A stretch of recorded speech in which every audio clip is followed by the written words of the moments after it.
A land so wide and open, with water and forests and hidden places. It's the area surrounding the German capital, in the northeast, close to Poland. And within this landscape, right in the middle of it, lies another world. A city, so dense and yet so free. From above you can see the beauty of this region. From above you can see the possibilities, not the borders. 6 million people live and work here. A center of science and a metropolis of culture. East and West having grown together following years of separation. The city has strengths and potential for both the young and the old. It is uniquely attractive amongst the 11 European metropolitan regions.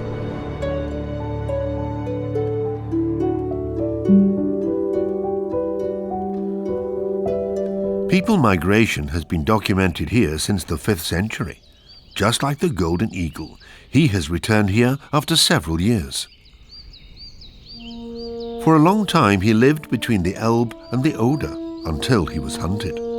2 world wars, a separation and a reunification. Later the King of the Skies was seen again. But will he stay? The prowl through his old hunting ground begins to the north of Berlin, in the Schorfheide region. His wings can stretch out over 2 meters wide. His sphere of activity extends up to 50 square kilometers.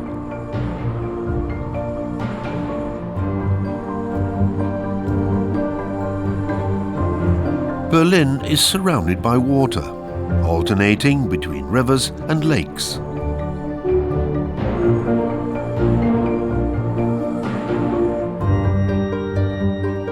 It's the most water-rich area in Germany.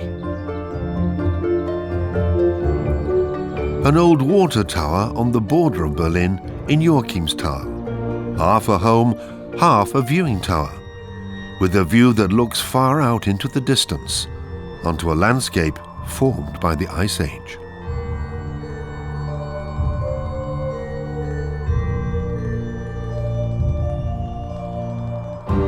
The Havel, here still small and playful, flows through half of the land. It no longer marks any borderlines. It separates people now just as little as the Spree or the Landwehr Canal, functioning rather as a lifeline connecting the regions, towns and federal state. With 3.5 million residents, Berlin is the largest and most populous municipality in Germany. The days of the GDR are now long gone. It is still visible how the state envisioned the modern city to be, cast in concrete slabs, just like here in Neuruppin, a small town northwest of Berlin. Barracks once shaped this cityscape. Once the soldiers of Frederick the Great marched here. Neuruppin is occasionally regarded as the most Prussian of all Prussian towns.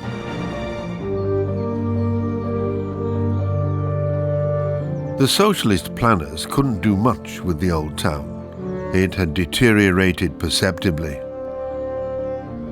Very close to the monastery church, there lies a small chapel, the former hospital and the oldest timber frame house in the town, the Ubhus.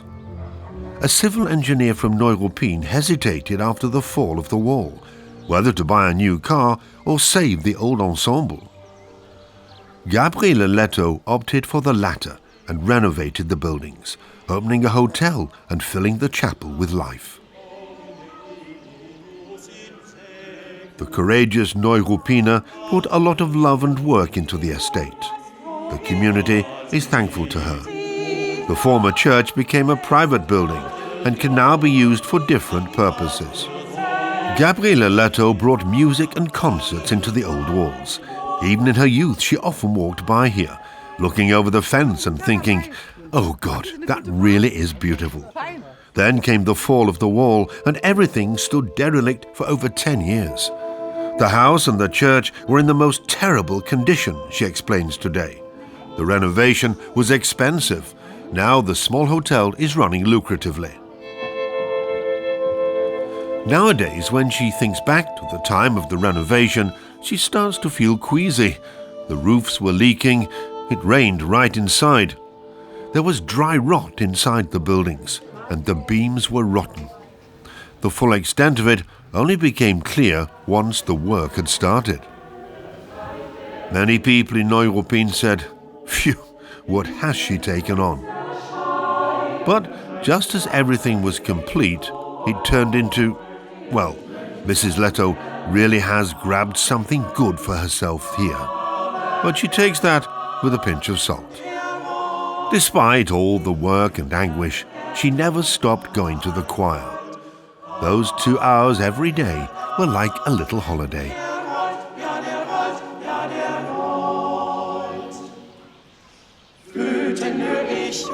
The journey continues, Berlin bound.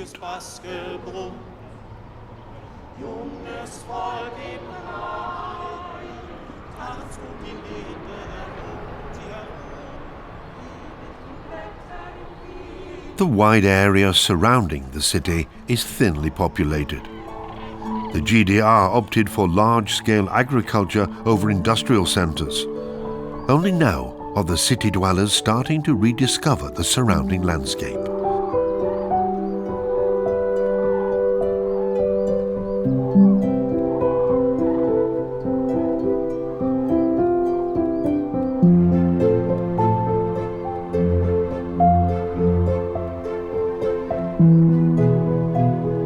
The old architects found their raw materials for their dreams in the Oberhavel area, in the clay pits at Zernitz.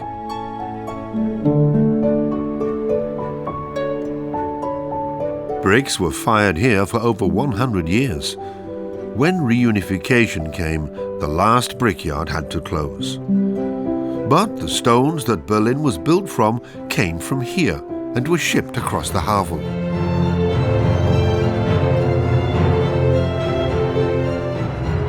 Berlin, this eternally unfinished city, which is always becoming and never is. Which continually reinvents itself, and yet manages to stay true to itself.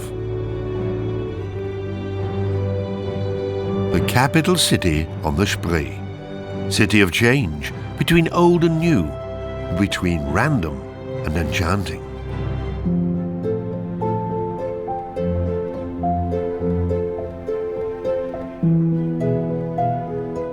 City of separation, city of reunification.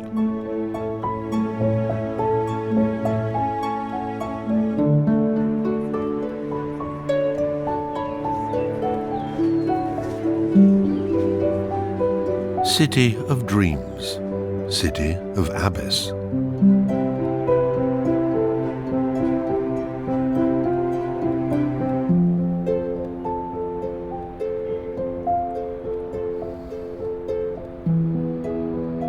Right in the historical centre, between the Lustgarten and the Spree, lies Berlin Cathedral, the largest church in the city.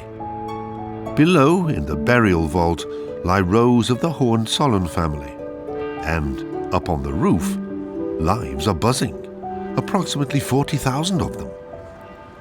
Uwe Maucht is a teacher, but twice a week this hobby beekeeper climbs the steps of the cathedral to check that everything is all right with his 2 colonies of bees.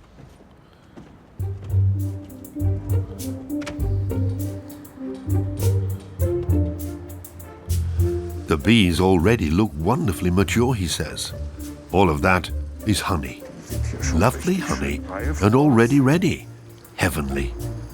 There were only very few places in Berlin where he couldn't put any bees for a lack of nourishment. Here in the centre of Berlin on the Spree are many green spaces and maples, in front of the Alexanderplatz, in front of the Fountain of Neptune. The smoke from his pipe calms the excitable bees, so they leave him alone.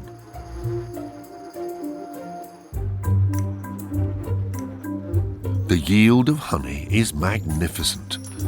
All around the cathedral, chestnut and lime trees are in full bloom, so the bees always find food until the middle of July.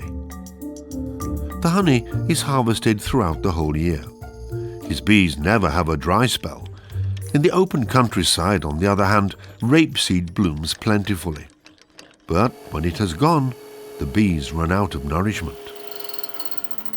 And here, right at the cathedral, in the early summer, the oleander bushes are out.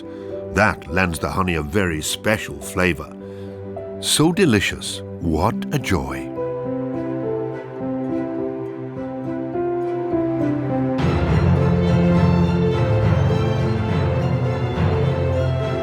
The buzzing of bees above the roofs of the city.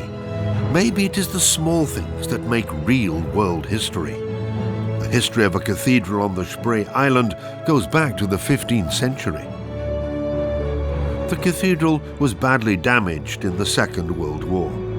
Reconstruction of the facade only began in 1975. Today, the cathedral stands once again at the center of Berlin.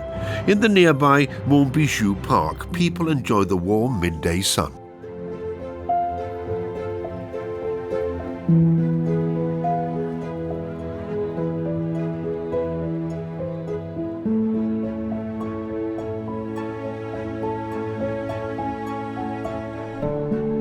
The Havel flows out into the country again. It is noticeable in the air how much the region is shaped by water. Brandenburg on the Havel. Cathedral Island, the cradle of the March of Brandenburg, built on the ruins of the Brandenburg Hill.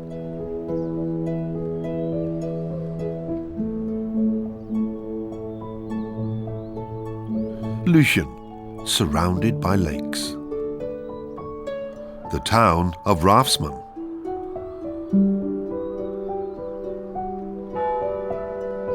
And right in the north, Prenzlau, with its imposing Church of Mary. Its high church towers distract us from any sense of atheism. With the beauty of the landscape, you never know that fewer and fewer people see their future here. Brandenburg, the federal state around Berlin, becomes less and less populated towards its outer edges. The state is shrinking.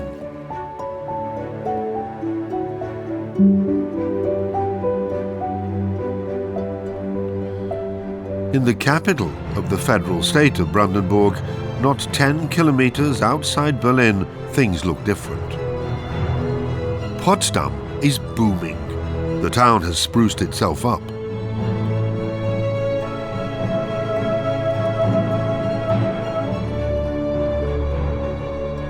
Away from the inner city is the Olympic Center, on the site of a former airship base, right where the Count Zeppelins once circulated.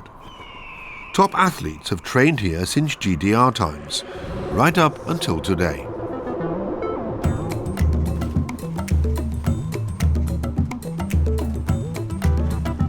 Triathlete Laura Lindemann is a particularly hopeful young talent. She trains in Potsdam in the Havel, the river that connects Potsdam with Berlin.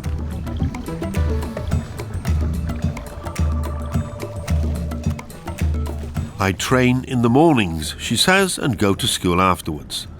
Then I go to train again, and after that I really only eat and sleep again. And again, to train, school, train, eat, sleep.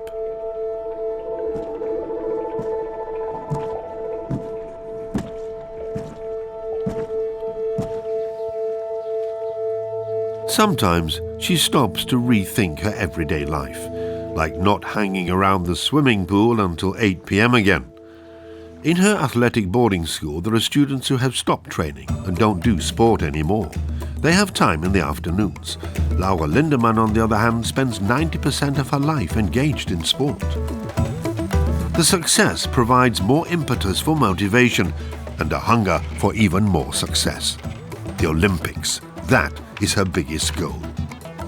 If she were to stop now, it's not that all of her work up to now would have been in vain, but that she wouldn't be able to reach her goal.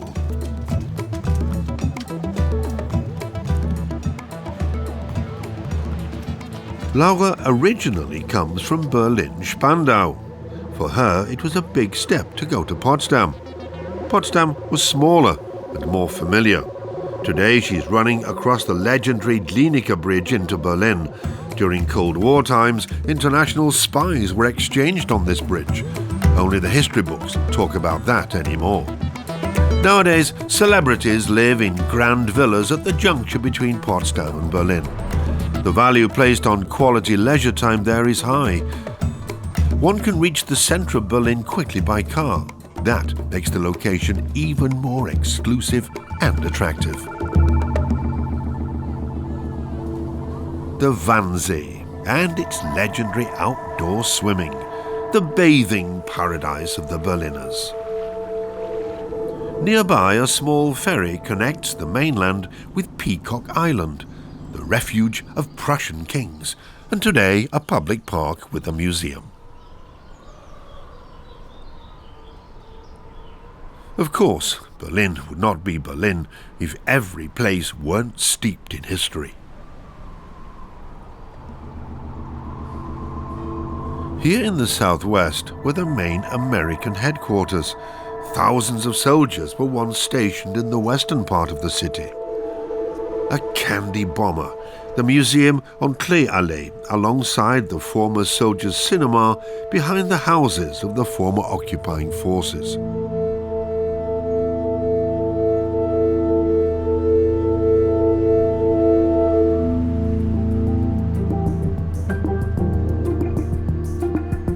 And in the Grunewald forest, the madness of German history piled up there. At the place where the Nazis had started to build a defense faculty, Teufelsberg was formed from the rubble of the bombed city.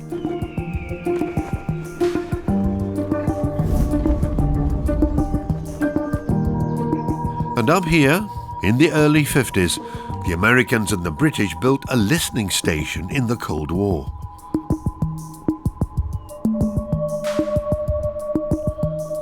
One of the people who listened in to the Eastern Bloc from up here is Christopher McLaren from Washington, D.C.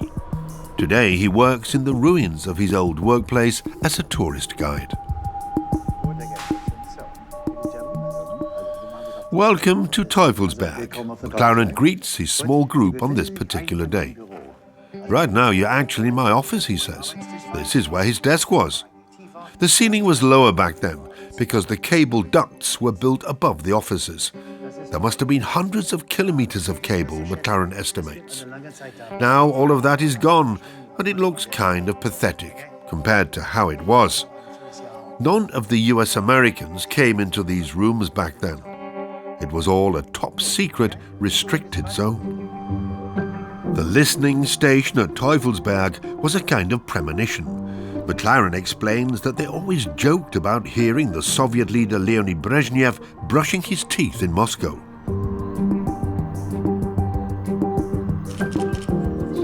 One floor higher, the next chapter of the history of this place comes to life. The spying mound as a backdrop for creative types. Two fashion students from Russia of all places, Lena Chabrova and Kristina Huber, are having photos taken here for their latest collections. In the end, they really are all here. The clothes are inspired by costumes designed by the Russian avant-gardist Malevich for an opera over 100 years ago. The young designers purposely chose Teufelsberg as the location for the photo shoot.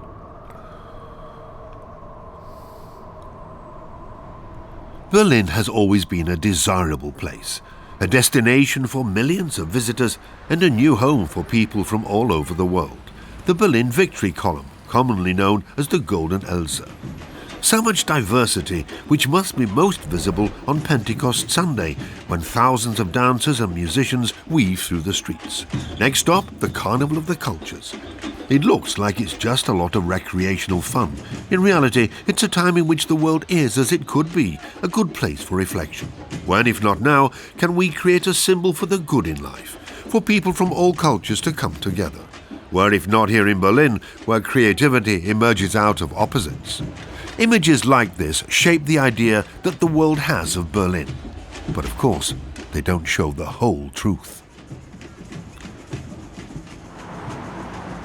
Berlin is also the grey remains of a time when people dreamed of a city fit for motorcars. The snake of public housing over the Autobahn in Wilmersdorf, civil planning utopia or a total nightmare. Even today, opinions remain divided about this monument of the 70s.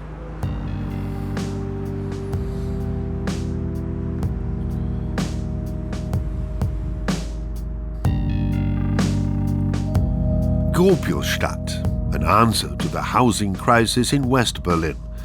But lively city life looks different to this. A housing estate with 18,500 apartments. A social hotbed and low-cost living space.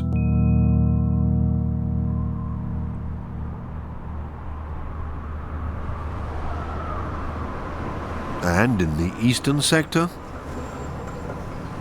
a similar image. Workers' lockers in Marzahn and Hellersdorf.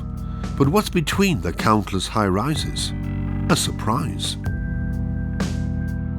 The Gardens of the World, Carnival of the Cultures in green. An unexpected space in the Trabant city.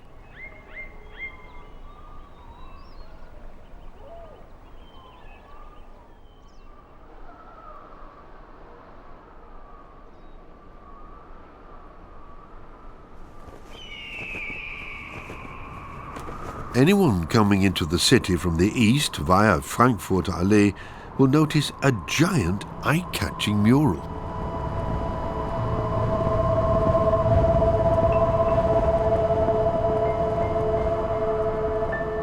"500 square meters of bright colors on pale concrete."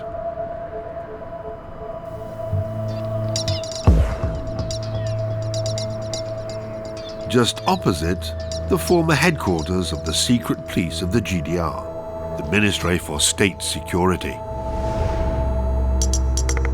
In the heart of Lichtenberg, here a young man has launched an incredible career. Christian Aver, who started out as a graffiti artist, is today an internationally renowned artist. His studio is still in the middle of his old neighborhood.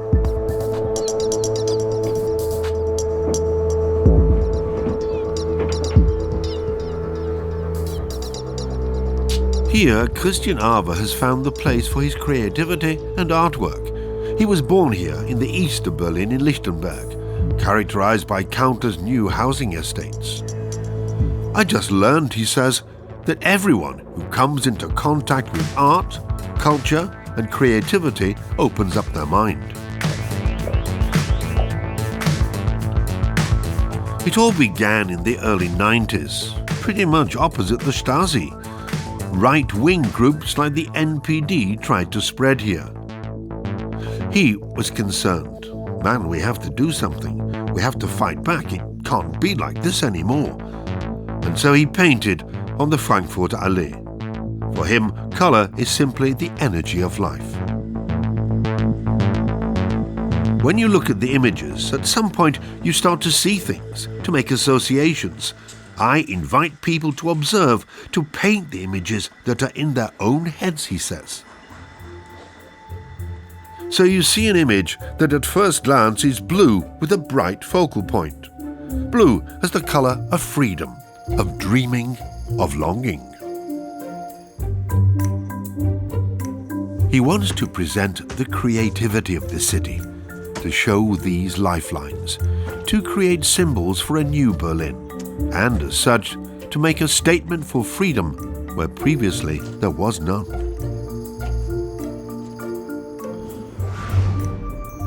The wild years after the fall of the wall are over. Nowadays, someone looking for adventure might arrive at the former Hotel Stadt Berlin, next to the Alex, the television tower. An event organizer from Munich is selling a jump into the deep. Each kick costs €80. Bungee jumping in the middle of the city, a modern extreme sport. The free fall is slowed down by a rubber cord along the ground, attached to the body of the person jumping and the takeoff platform.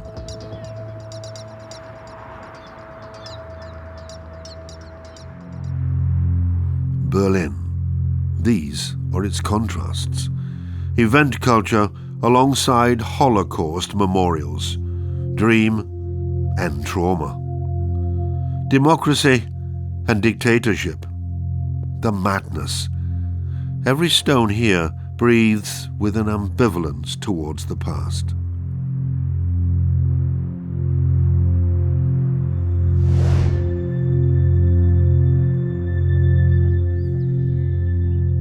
In other places, grass gradually grows over history. All of the tanks and tracked vehicles have disappeared here. Sheep are now bleating on the derelict Russian military land. And sometimes wolves howl too.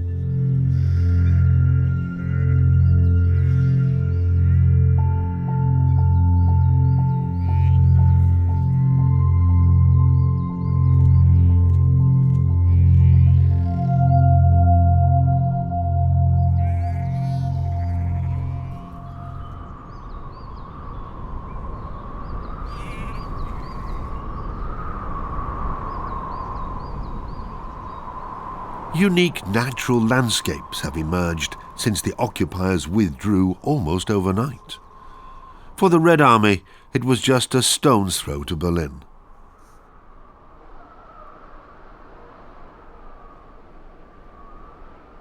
The military training ground at Wittstock, better known as Bombodrom, a gigantic heath landscape in the Ostprignitz region. After the Soviets, the German army wanted to erect a firing range here, but the local people protested against it. Ammunition cases, grenades, military scrap spread across an area as wide as a quarter of Berlin. Nowadays the ground is still contaminated, but the pathways have been cleared. The first coach drivers offer rides. For example, Jürgen Strache, a professional horse keeper born and bred in this region.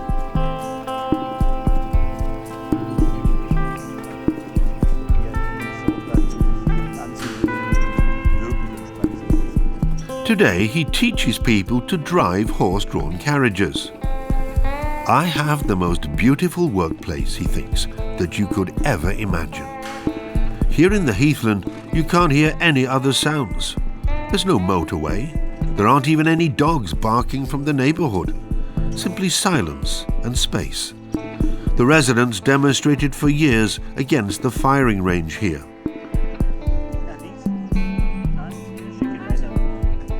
In the small village of Zermützel, Jürgen Strache built a horse yard, together with his two sons and his wife, Natascha Geiersberg. His wife is from the west and found it delicate work to settle in here. Nowadays, there is hardly any difference, she says.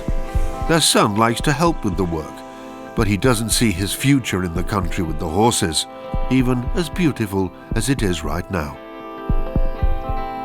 The German Army's decision not to use this as a training area was a stroke of luck for both of them.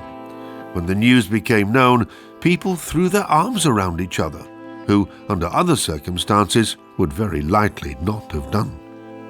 For the people in the region, it was a wonderful feeling to have achieved so much together.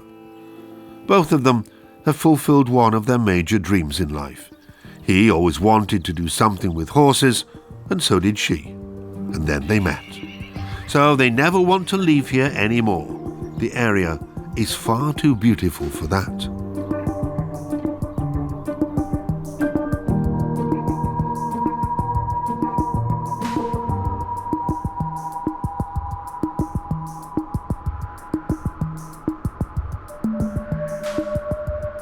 In the sky above the March of Brandenburg.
Right in the northeast of the state, in Uckermark, there are two things that many city folk don't know about.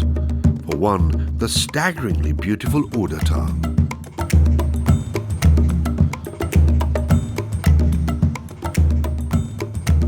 For another, the oil refinery in Schwedt. Almost all of the petrol for Berlin, all of the diesel, the domestic fuel oil and kerosene are produced here. Without Schwedt, nothing in Berlin would function.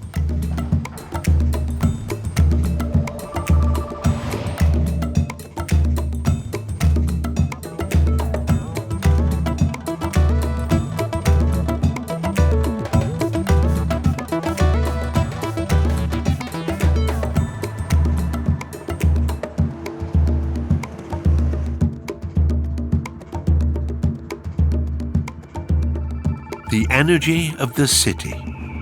On some days, everything vibrates. Cars, trains, people. It simmers and bubbles out onto the streets, in squares, and in the parks. For example, here, where the wall once stood, patrols of border soldiers walked, and the eastern sector of the city was separated from the western sector with the order to open fire. The areas of Prenzlauer Berg and Wedding were separated back then. Nowadays, the Mauerpark is a party mile.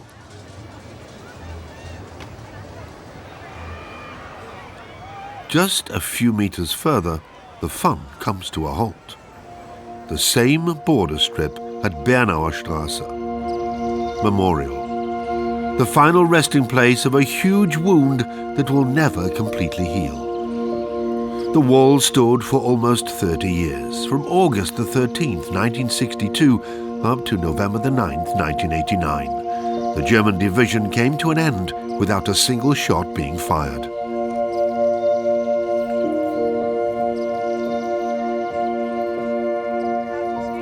Two unlikely friends.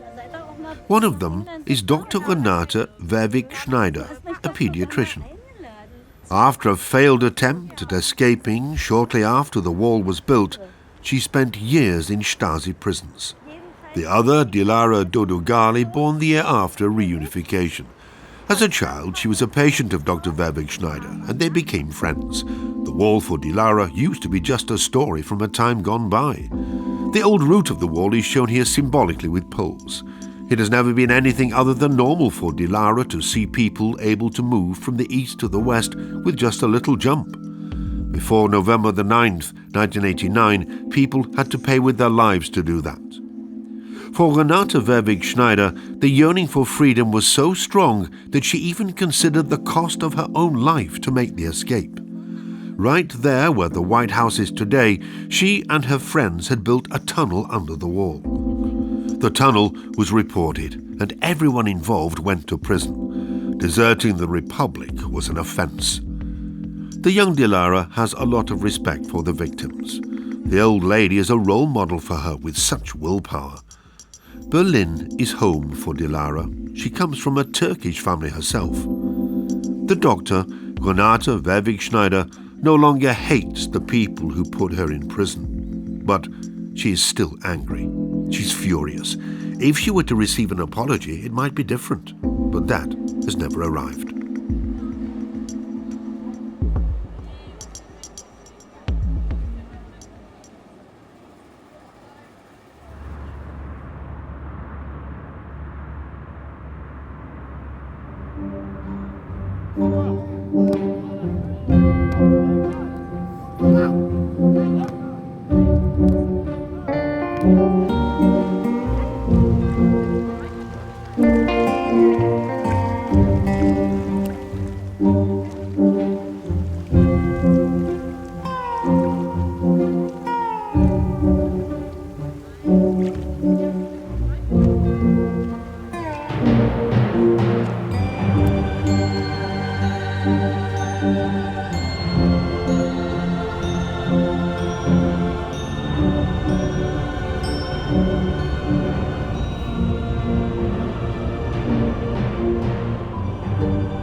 Sometimes you can feel dizzy with so much symbolism.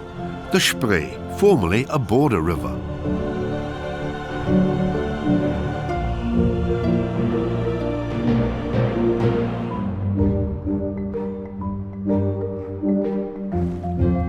The Molecule Man, at the juncture between Friedrichshain, Kreuzberg and Treptow, a memorial for unity.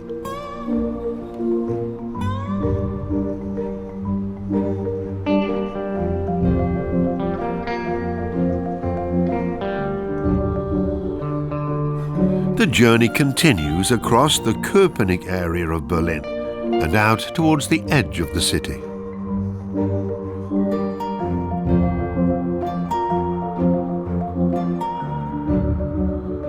Further to the south, in Lausitz, the idyll becomes tarnished.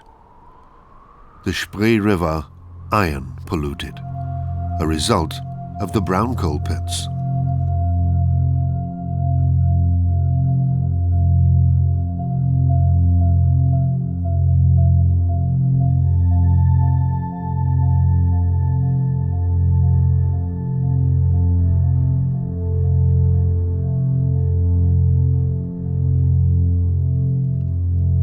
A whole region neglected and scarred. The mining does give many people work, but the price that nature has to pay is immeasurable. The brown coal in Lausitz was formed around 15 to 20 million years ago. The GDR mined the black gold practically without any consideration for the environment. 10,000 people worked here. Today, the number of jobs is estimated to be 8,200, with 25,000 suppliers. The brown coal is mostly mined with the help of brown coal excavators and conveyor bridges. Villages that once stood here had to disappear.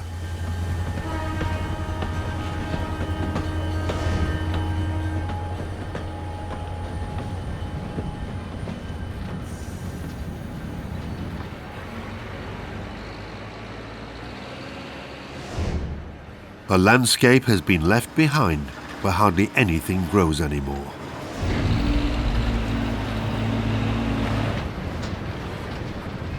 Not far away in the Elbe-Elster area, the mine is already history. The enormous F60 overburden conveyor bridge, the horizontal Eiffel Tower of Lausitz, a memorial to industry, a day trip destination and adventure playground for climbers. A landscape running out of time. At some point it will disappear. Renaturation is the magic word.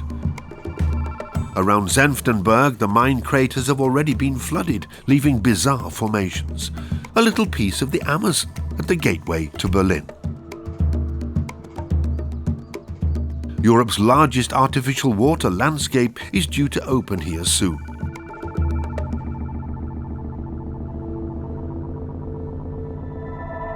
Back towards Berlin, past Belitz, the sandy soil of the March of Brandenburg, the ideal nourishing ground for its famous asparagus.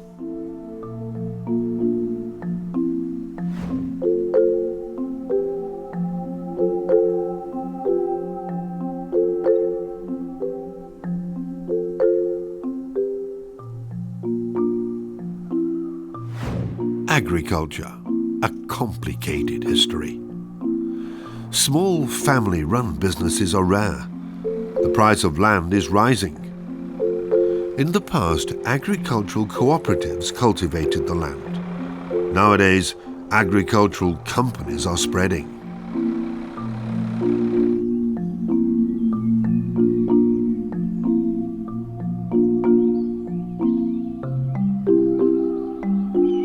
But exceptions do exist. For example, in Brück, on the edge of Flaming. Farmer Bernd Schulz runs his pig farm here. Everything is organic and, most importantly, open air in an unusually spacious area. Only 33 breeding sows, a laughably small number compared to industrial animal farming. The concept is successful. Farmer Schultz, who ran a large fattening system in GDR times, is able to live quite well from the skillful direct sale of his free-range pigs. He simply wanted to do it differently. No mass production, no caging of animals, organic and able to run around freely. At his farm, the pigs can forage around in the earth. Move quickly, move slowly. The pork is top quality. Customers from Berlin return time and again. His example is encouraging others to follow suit. The offspring are sold to young farmers who want to work just like he does.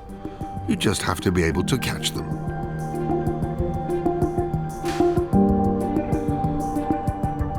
Well, that's just how it is. If you give your pigs more freedom, you have more work to do.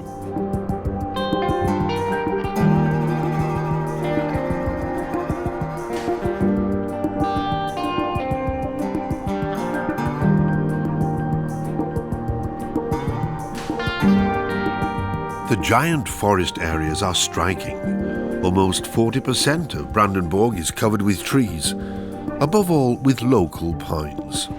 Monocultures, a result of fast reforestation.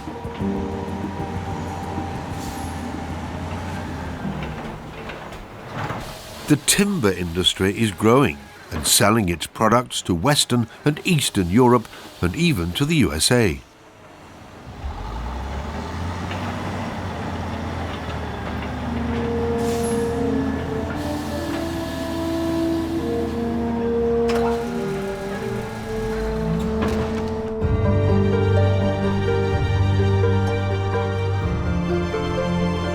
For a long time, the March of Brandenburg was noble land.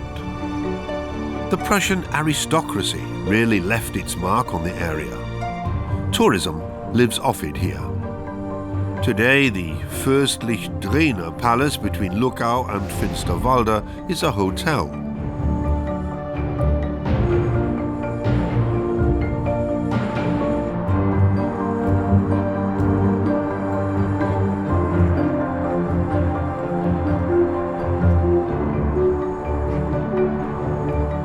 And of course, the palace of all palaces, with the most famous steps in the state. Sans Souci, unbelievably beautiful.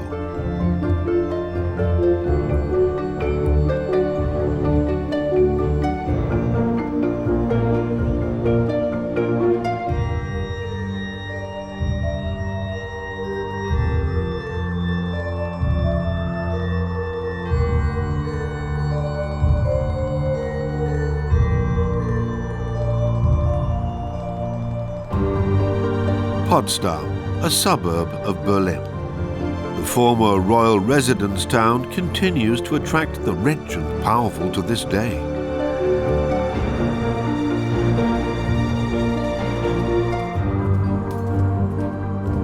More upper class than working class, a sophisticated lifestyle can be catered for here. Only the king is missing.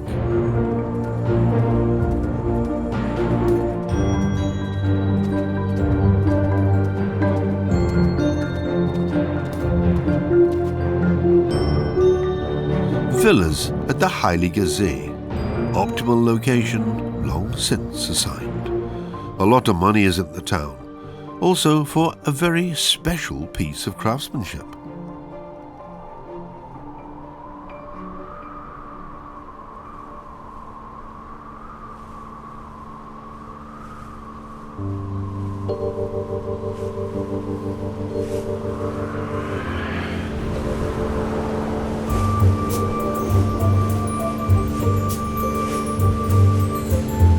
Nadine Borchardt is a boat builder, one of very few women in this profession. She specializes in restoring unique historical pieces.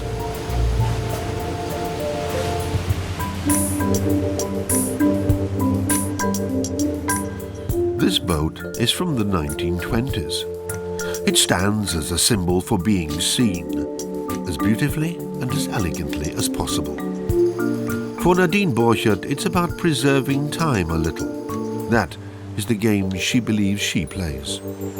There is a market for these boats, people who have had enough of our throwaway society.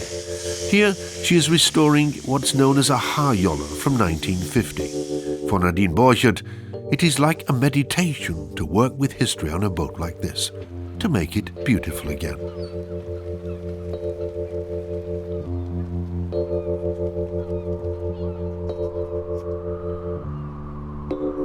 It's not about being able to afford expensive boats or not. It's precisely people like Nadine Borchert with a real passion for their work who make a region exciting. Contrasts, diversity, life. That's what attracts people.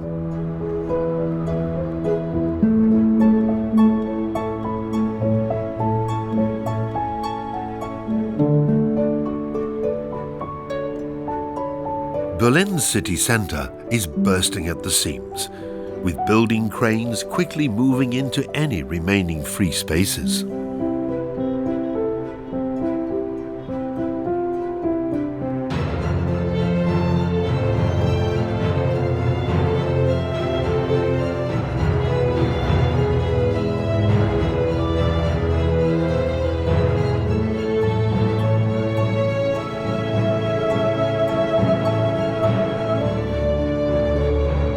But even as it becomes fuller and fuller, the Berliners are masters at fighting for their free space.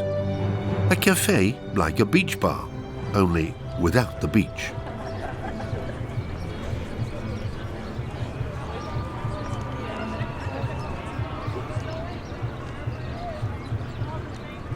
Freedom on the other side of the eave's height, on the roof of a car park, in the middle of a sea of houses in Neukölln.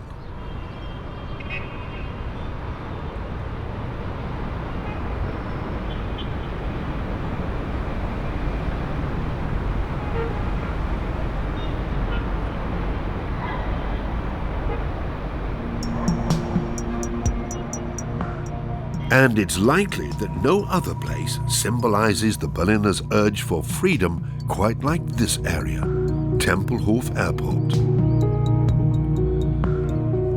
After the last aeroplane took off from here in 2008, the airfield became a wasteland. Julius Dams, an aerospace engineer who grew up next to it, became an activist and took a stand against any kind of building work.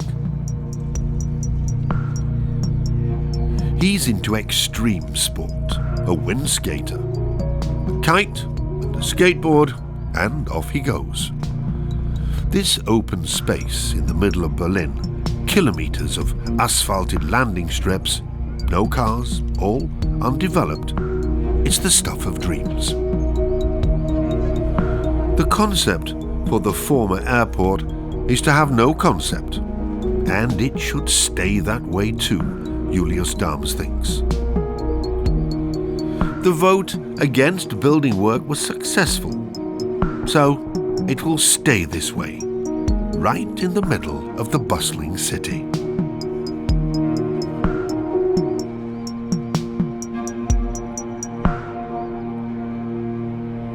Tempelhof Freedom.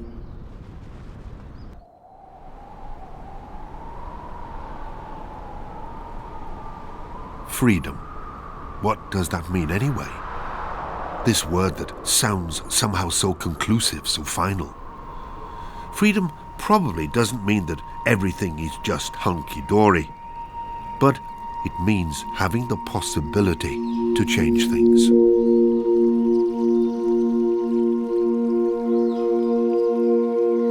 Seen from the air, you can sense some of this freedom. A small-minded perspective can't recognize it from up here. Any limited vision is lost in the expanse and diversity of the landscape.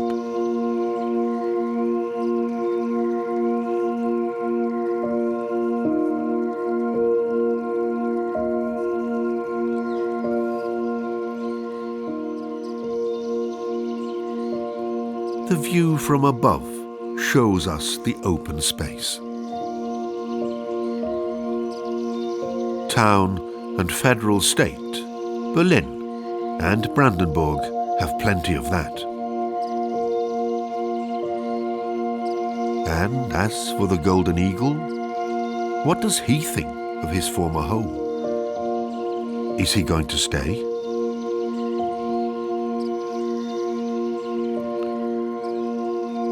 We'll have to wait and see.